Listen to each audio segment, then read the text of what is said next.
welcome back to the Beat the Best podcast. It's your boy BetaMax84 with my co-host Sean Watkins.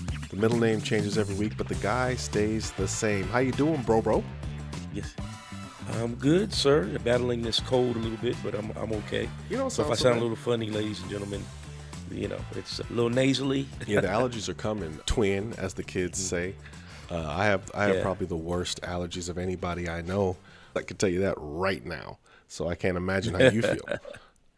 Oh man, it's crazy. But hey. Yeah, I'll be right behind you. Such is life. Shout out to all the allergy sufferers out there. Tap in. Right.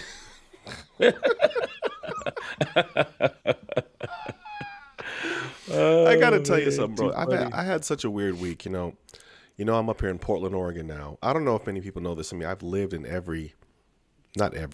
in many major cities. I've lived in New York, LA, Houston. I've been in Chicago, and of all these cities that I've lived in, I want to say Portland has the worst drivers I've ever experienced in my life, even more so than Las Vegas. And Las Vegas drivers are bananas. But yeah, very much so. But at least they're consistent in their buffoonery as drivers. So there's an issue that I have with these Portland drivers. Where's the worst place you've ever been for drivers? Well, I've been living in Vegas for 30 plus years now, and I understand why Vegas is, because you've got the Strip, you've got a lot of tourism. It's not so much the locals that are driving here, so it's a melting pot. So you get a lot of different drivers from all over.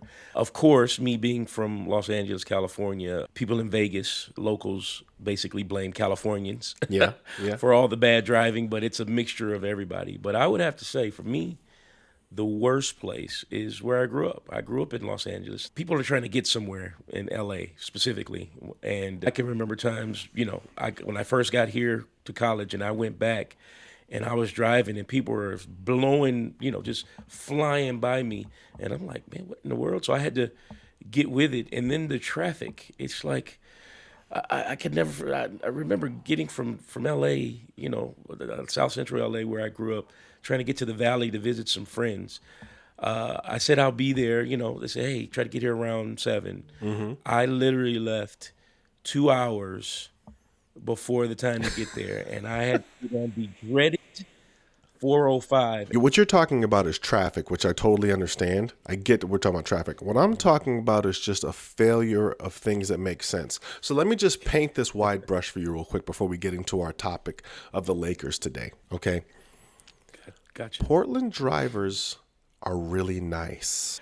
I'm afraid to ask, but how please explain. Portland drivers are so nice that they'll stop in the middle of the street to let someone in, almost causing, you to run into somebody from behind. They'll stop at a yellow light. Okay. They do these things that are anti-normal, that it almost causes accidents. But then at the same time, on one hand, they're nice, and at the same time, they increase their speed in the rain when visibility's low. It's a weird juxtaposition that I'm only getting used to. Well, that's a twofold problem in my opinion.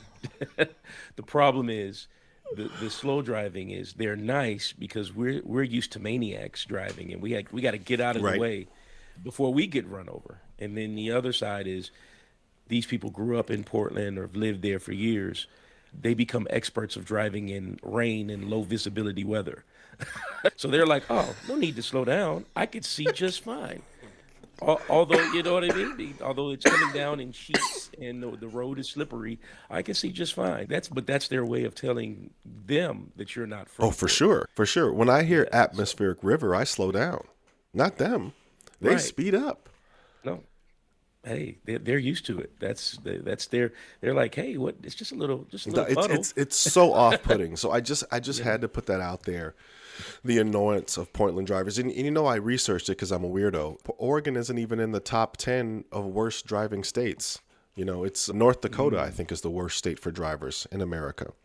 Highest incidence of DUI and highest incidence of accidents. That in New Jersey, which go figure, right? But In my That is in my book, crazy. Portland, Oregon's weirdest drivers on planet Earth. Anyway, let's get to our stories today, Sean. I know this is gonna be Sure. a hot button item for you, sir. This was so Okay. chaotic that I had to call and pre-request an okay for this for you because I noticed a trend about the Lakers and we had to talk about it. The Lakers are absolutely a target every day they play. And I believe that they Right. take an outsized attention hold in what's happening in media because they wear purple and gold. They're a target. And they Exactly. suffer from so many things. So we're going to start with the first thing I think the Lakers suffer from, which is there absolutely is a media bias against the Lakers. And they aren't even my team. But I notice from when I watch First Take, when I watch ESPN, when I watch what's happening on socials, whether the Lakers win or the Lakers lose, they lead the story. I wanted to ask you, sir, about their outsized share in media, whether they win or lose, especially if they lose. Well, there's a few reasons that I can think of top of my head. The biggest reason is they're the second biggest media market in the country. I think New York is the biggest. They've got so much going on, but the other fold or part of it is that they're a extremely successful franchise. The Lakers have been around, since the Minneapolis days in the '50s, and they've always found a way to win. And they some people would say it's luck. Some people would say they're good at recruiting stars, but they've always had the big names. And so, with that being said, when you get these big names and you're in a big media market, and you've won so many championships, the Lakers have 17 championships, one trailing the only one trailing the Boston Celtics. So people expect, they can't do anything wrong if they, anything that's said or anything that's done by the Laker organization is going to get a spotlight put on it because it's the Lakers. They are if and I may be, I'm probably being hyperbolic here, but they are the premier basketball franchise in the world. They have fans all over. Like, if you look at the Celtics, I hate them, but they want to. They've got 18 championships. They don't have a big following of fans all over the country like that. At least I All don't over the see it. world, even. All over the world, yeah. But the Lakers do. You could go to China and they got Laker jerseys. You know what I mean? You could go to any state that the Lakers go visit. They've got a really good amount of Laker fans with Laker jerseys cheering for the Right. team. Yeah. So that's a big issue too. I mean, that's one of the reasons why media is really like all over it, and they can't do anything wrong. They've got to get it right, and even when they get it right, it's still wrong. Yeah. Some of it feels like a dog chasing its tail in that Right. the reason the Lakers are so popular is because they're so popular. Like there's a Yeah. juxtaposition there that doesn't necessarily make sense logically, but it is what it is. Like, Right. oh, the Lakers organization is popular, so of course we're going to talk about them because they're popular. And you're like, wait, Yeah. I mean, they absolutely have the pedigree as an organization, of Sure. championships and blue chip players. But even as a Right. person that is mostly indifferent to what the Lakers are doing, finding that there's an outsized amount of attention paid on what LeBron did, what Luka's defense looks like, whether Austin Reeves is playing or not. In games they lose. I mean, they can lose to a blue chip team. We're not even talking about Detroit gets probably 1/10 the ink that the Lakers do. And you would agree that I the would agree. Detroit is a premier team this year. I think they're my front runners to come out of the East. They're a great team. And would you say Yeah, but Detroit continue. Go ahead. receives the same amount of ink that the Lakers do? Not at all. I think they may have rivaled what the Lakers got when they had their little brawl against the Hornets, when they had the fight and the suspensions came down. That might have rivaled the attention for that day or for that news Yeah. cycle. But yeah, they are the most loved or the most hated. They have both sides of the fence. So you're either the most loved franchise or you're the most hated. And let's be clear, that makes for good news. Well, that's You a know what great I mean? transition to my next point, right? Is, Yeah. the Lakers roster is and has had a way of amplifying the media bias, right? If we go way back, you're gonna go Wilt Chamberlain, Sure. Magic Johnson, Kareem Abdul-Jabbar. So let me break it down. You're purple and gold. You go ahead. Yeah. So I'll give it to you like this. So we've always been able to get these players. So and follow me. So we go back. We start with George Mikan. He was probably the premier big man back in those days in the 50s. He was the dominant force. So then we were able to get Jerry West, and we had Elgin Baylor, right? So these are the Hall of Famers. Jerry West is the logo, for God's sake. But here's the thing, could never, seriously, he's the logo of the doggone NBA organization. We couldn't beat the Celtics. So what do? We go get Wilt Chamberlain, right? We get Wilt Chamberlain. I'm not sure. I think we beat them. I'm not sure. I have to look it up. Well, then as the years go on, these guys get older. Guess what? Kareem's in Milwaukee. So let's go get Kareem. So now we get Kareem, who's a generational talent, right? So we get Kareem, still not, we're doing okay, but we're not doing where we want to go. We draft Magic. We start drafting. We draft James Worthy, draft all these players. Then we have the whole Showtime era, right? Showtime era is done. Magic, retires, and literally it's 12 years before we do anything. We don't have anybody. And guess what? Jerry West, like a thief in the night, goes and gets Shaquille O'Neal. Huge. And then he trades a very good, serviceable center in Vlade Divac for some kid out of Philadelphia named Kobe Bryant. Chess move. Boom. And so now you got the Lakers organization. We were winning in the 80s. We're losing for the next 12 years. We get a generational talent like Shaq. We get Kobe, didn't know what we had. We built that into 3 championships. We lose, let's say Kobe retires. We are on our way to becoming, some would say, we were on our way to becoming the second team in LA, like the Clippers. I remember, Clippers is the second team in LA. Because the Clippers were, Lob City, they were good, they got all the players. And then we get one LeBron James. And which was huge. Let me just jump in here. The Lakers have 26 Hall of Famers in our history of the team. 26. Kobe, Magic, Kareem, Shaq, Jerry West, Elgin Baylor, Wilt Chamberlain, James Worthy. I mean, the list goes on and on.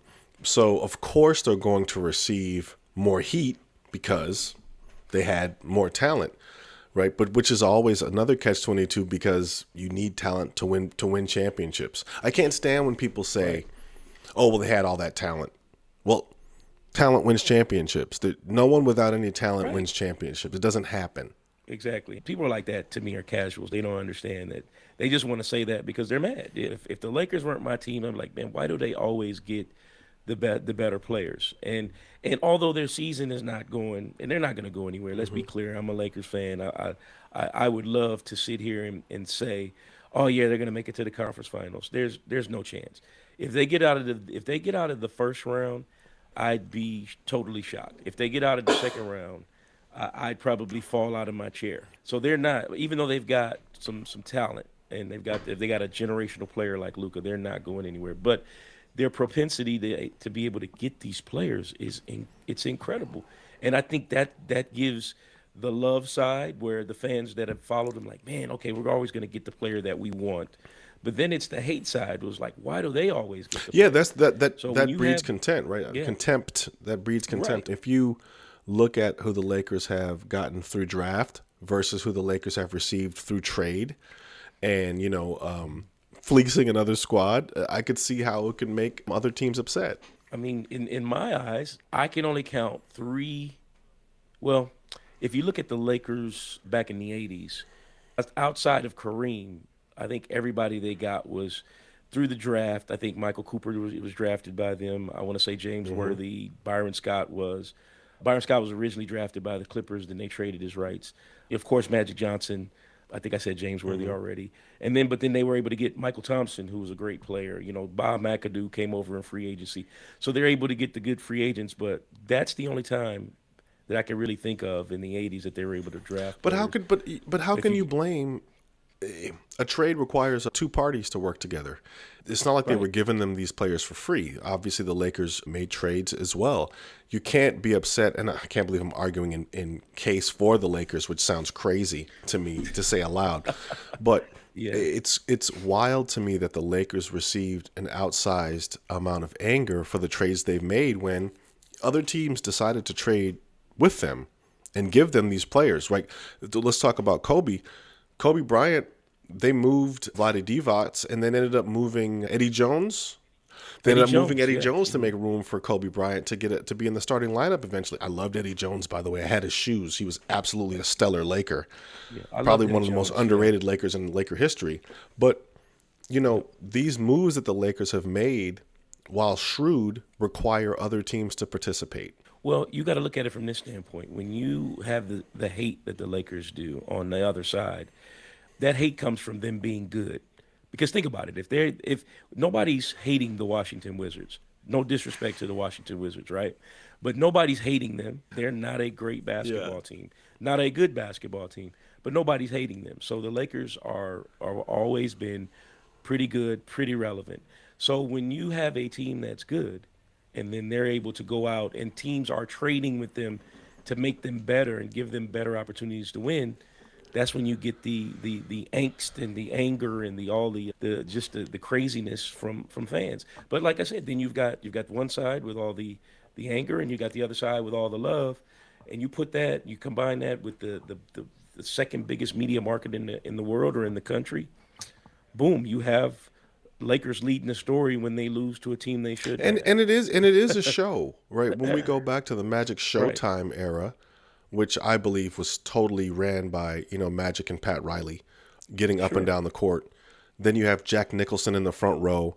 You have Michael Jackson at the game, John McEnroe, Andre Agassi, all of the biggest stars in the 80s in your games, and you're winning.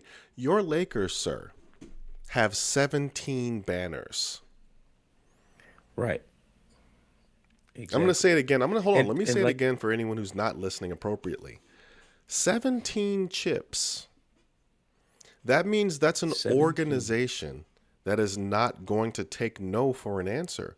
I sound Exactly. like a Laker fan. I hate it. Exactly. I'm just saying that, Well, it's just you're spitting yeah, I mean, facts. You're spitting facts. It's a like you said fact. earlier brilliantly, no one's checking for the Wizards.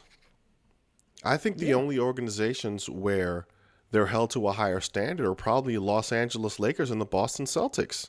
They just don't Yeah. they don't look at losing as something that's you're supposed to suffer through. Go ahead.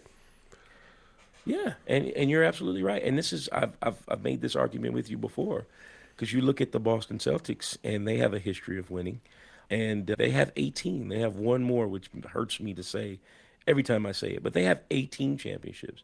But we're not talking about them to the extent that you would talk about the Right. Lakers. Because the Lakers is that Showtime. I mean, nothing could ever replace Showtime. So what did the Lakers begin to call themselves? The Lake Show. It's a show. It's a movie. That's what they're trying to get back to and gain that. The Lake Show and get and people hate that. People don't want to see that. They want to see, they want to see teams like the Knicks. They want to see teams like your Warriors. They want to see teams like the Pistons, the Spurs. They want to see them rise out of the ashes and become champions. And OKC should be talked about more. I want you to really think about this, and then I'm gonna let you go ahead and keep it pushing. OKC is the defending NBA champions, and we're not really talking about them like that. I think we talk more about Denver and Minnesota and Detroit. The way I see it, I think we talk more about and way more about the Lakers than we ever talk about OKC. And OKC is still the number one team in the Western Conference. Let me say it again. They are the number one team in the Western Conference, and they are the defending champs. And like my good friend BetaMax84 always says, no one No one cares. cares. No one cares. You decided to So speak a language called facts today because the OKC Thunder are the defending champs, and they get their fair share of ink, mostly when they're either fouling people or in a fight with someone. right, They don't right. get as much ink. Wemby is the most generational talent we've had since LeBron James, and the Spurs get a little bit of ink. But we're still talking about whether LeBron and Luka can share the ball together. Ladies and gentlemen, ladies and gentlemen, LeBron's not going to be here for much longer. As much as I love Right. LeBron James and I think he's a fantastic player, Father Time will pull his card at some point, and the end of his career is whatever the term is, and we're Hmm. going to roll it on over into the Luka era. It doesn't really matter that Right. they don't play together that well at this particular time, which is what the media likes to spin and talk about right now. Oh, are the Lakers going to compete for a championship? Highly unlikely this year, right? Right. So it just irritates me, off the back of what you said, that we fail to understand that there's other stories and narratives that deserve to be talked about. I totally agree. And the biggest thing is, and you know, a lot of that is with LeBron James because yes, he's got more time behind him than he does in front of him, and so he's on his way out. And he was that generational talent, did everything that was put on his shoulders, and he basically crushed it and did what he was supposed to do. So he's getting ready to be. But I think that's a big thing. You know, it's like, oh, you've got LeBron James. Yeah, I have a 41-year-old. Yes, okay. But I have Luca who just turned 27. I have Austin Reeves that's in his mid to late 20s or whatever. But I don't have a team around them that's going to help them play defense better. And but it's LeBron James's fault, or it's Or it's JJ Luca's fault. Redick's It's fault. these guys or JJ Redick's Like, hold fault. on, hold But on, hold on, hold on, hold on, hold nobody's on. yeah, please let me cook right now because I'm about to hit everybody upside the head. But Could go ahead. it be that when the Lakers lose, they lost to a better team that night? Like it blows my mind. And I'm just hold on, bro. You know me, I'm not a Laker fan. I'm right, just going, they lost to the Spurs. You're right. like, yo, they lost to the Spurs, bro. They lost to OKC. They lost to Detroit. You know? But it's the way they lost. That's the thing. You're the Lakers. You're the premier organization. You can't lose. Listen to me. Hear me now. You can't lose to a team that's better than you by 25 points. Even though they're better than you at almost at every position, they are better than you. But you can't lose to them by 25, 30 points because that's just unheard of. And I get it. I don't really watch the games because I can't stand to see them lose that bad. I want them to Yeah. compete, but that's just another story for another time. But they are not they are not a good team. They are teetering. They're in the sixth spot in the West, and they're teetering, and they are not a good team. They really should be in the play-in, but I mean they've got a really good offense when they play well. So that's why what's keeping them in the sixth spot. They can even move up to the fifth if some teams have a bad stretch toward the end of the season here, and they have a good one. So all that to say, but here's the thing. What I was going to get to, everything is JJ's fault. He's not getting them to play defense, which is crazy because these guys got to want to play defense. There's nothing I could do to make a guy want to play. He's either going to want to play defense or he's not going to want to. That's one.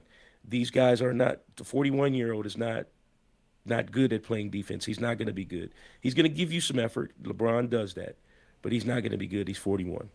You got Luca who can't move his feet. You got Austin Reeves I'm who's gonna not stop. Hold good. on. I'm gonna stop you right And there then you're because this is a very important point that you're yeah, making. This sure. is secular, and I hope people listen to this point. Everything you Yeah, just said is correct. Okay? right. I live in Portland, you live in Las Vegas. We both see the same Laker Sure. content through national news. Perhaps if we lived in Right. Texas, we'd see more Spurs content. But my point, the counterpoint to what you're saying is this to me. No one is talking about how incredible Stephon Castle is for the Spurs. No one is Right. talking about that when Wemby goes out for the Spurs, they still find a way to win. Or when Wemby has a poor game, that what's the point guard for the Spurs who's out of his mind? It's Aaron Aaron Fox. How Fox. De'Aaron Fox just takes over a game, and how the Spurs defense is choking cats out, right, in full court. Like Right. those analysis, I think, would be better and more pointed than us talking about the Lakers' shortcomings. We could focus on why the Spurs could literally roll the dice and win a championship this year. Is what I'm Right. saying. I would agree. Yeah. And I would agree. And I totally agree with that. But my point is, if we're going to focus, we shouldn't be focusing on the Lakers that much because, like I said, they're a mediocre team. But if you're going to focus on them, focus on the roster construction. And who's in charge of the roster The construction? GM. Okay, who's the GM? For the Lakers, is it Mitch? Rob Pelinka. Kobe's former agent, Kobe Bryant's former agent, Rob Pelinka. Let me ask you something. Here's a serious question. You watch basketball, you watch the sports talk shows, you listen to a lot of sports radio.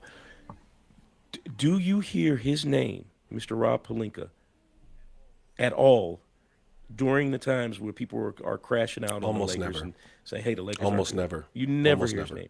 He put this roster Right. together, right? So that's my thing. I'm like, if you're gonna talk about the Lakers, the product they have on the floor is what they have on the floor. JJ Redick is doing a phenomenal job. He's doing the best he can with what he has, right? And they're a 6 seed. In all intents and purposes, if you're a 6 seed in a competitive organization like the NBA in your conference, especially with the Western Conference, you would be happy, right? You'd be like, Yeah. okay, I want to be better, but Yeah. it's tough. But nobody's No, talking no, no. about that. Yeah, So that's, no. Well, I think we're talking the same thing from different ends here. Yes, and what I'm also saying is that ordinarily, someone being a 6 seed isn't the worst thing in the world. But why isn't Right. more attention being paid to? Like, of course, you're going to talk about Wemby sometime because he's an alien, right? And you're going to talk about Detroit when they're fighting. But I'm like, there's deeper storylines here. Like, if you haven't watched the Spurs, and I keep saying the Spurs because I do think they could win a chip this year if they get hot at the right time. Their team is scary from a ball player standpoint. When you watch them, and then if Wemby's healthy, you're like, I don't even know how you beat them. And that's a question I haven't asked since I watched like the Bulls or the Lakers or the Warriors in 2016. Like, how do you beat them? Or when they had KD, like, how do you even beat these teams? You know what I mean? That's how good the Spurs can be. Instead of us focusing on the fact that Luka likes to argue with the refs and not get back on defense. We know this already. Yeah, we've known this for years. I mean, you can look at today's game. Like the Spurs played the Knicks, and the Knicks were beating up on them last I checked. They were up 20. That's, but we'll talk a little bit about that. But we'll talk about the Lakers will be brought up. They played your Warriors without any of And the beat our players brains in. That and had a great game. You know what I'm saying? So that's the thing. I don't like it either. I would rather them not talk about the Lakers. Talk about the other teams because I'm interested. I want to see. They glossed over the other night. They talked about it. Now I think they talked about it a little bit more. But Anthony Edwards hitting a game-winning shot over 2 guys when the coach They talked about it for 5 minutes. And yeah, exactly. But he yelled back at the coach. Now, if that would have been the Lakers, that would have been a whole new cycle. They didn't even push the lead, though. The lead was still the Lakers. Yeah, exactly. It's crazy. He hit a game winner over 2 guys. He's supposed to be the next face of our league. And he got into it with his own coach. Yeah, it was a terrible shot that happened to go in. It was a terrible shot. Awful shot. It was a Kobe Bryant shot. Kobe Bryant used to make shots like that, right? Am I 100%. wrong? And I love Kobe, but he took some tough bad shots. But they talked about it for 5 minutes and then it was done. It's so funny because you're right. What do we talk about? Right. Yeah. What do we talk about? So I'm here. I guess the major question that we have, after unveiling why people hate the Lakers, is it better to be hated, as a franchise or ignored? I wanted to know your opinion before I bring us out of here. So I would say, because the Lakers are such a popular franchise, it's better to be hated. And here's why I say that.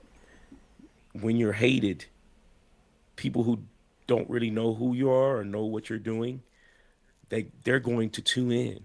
Because the first question in their head is going to be, why are they hated so much? What about them makes you just spit vitriol their way? What makes you talk so bad about this team? So I got to see. So now you're getting people who may not watch basketball or like basketball but don't love it. Why are we talking about the Lakers? What about them? Let me look at it. So now you've just added thousands of more eyeballs to watch a team that's mediocre. Yeah. And I'll Because take the flip side of that. I think you're right. I'd much rather be hated because if we look at teams that are ignored, you're looking at a team like the Utah Jazz. The Utah Jazz have pretty much been ignored since Karl Malone left and since John Stockton retired. No one's really cared what they've done. They rarely, if ever, make the news except on draft day. And that gives you an idea of what being ignored looks like. But here's the other side to it. If the Lakers become like they're already loved. But if they just imagine if they were winning, and the love that they have already, it would be ad nauseum. But that's two when they're winning, so it's a 1-to-1 Yep, there it is. parity.